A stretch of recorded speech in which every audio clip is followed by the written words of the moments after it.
ನೆನಪುಗಳು ಮಧುರವಾಗಿರುತ್ತೆ ಅಂತ ಹೇಳ್ತಾರೆ. ಅದೆಷ್ಟು ಮಧುರವಾಗಿರುತ್ತೆ ಅಂತ ಪದಗಳಿಂದ ಹೇಳೋಕ್ಕಾಗಲ್ಲ. ಅದನ್ನು ಅನುಭವಿಸಿದ್ರೆ ಮಾತ್ರ ಅದರ ಒಳಗಿನ ಸುಖ ಗೊತ್ತಾಗೋದು. ಯಾವುದೇ ಮನುಷ್ಯ ಒಳ್ಳೆಯದನ್ನಾಗ್ಲಿ ಕೆಟ್ಟದನ್ನಾಗ್ಲಿ ಒಂದ್ಸಲ ಮೆಲುಕು ಹಾಕಬೇಕು. ಬೆಳದಿಂಗಳೇ ನೀನು ಸುಡುವೆಯೇಕೆ, ಬಿರುಗಾಳಿಯೇ ನನ್ನ ಕರೆವೆಯೇಕೆ,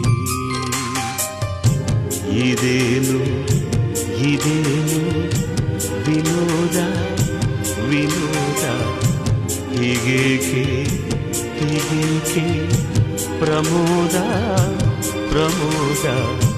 ಬೆಳದಿಂಗಳೇ ನೀನು ಸುಡುವೆಯೇಕೆ, ಬಿರುಗಾಳಿಯೇ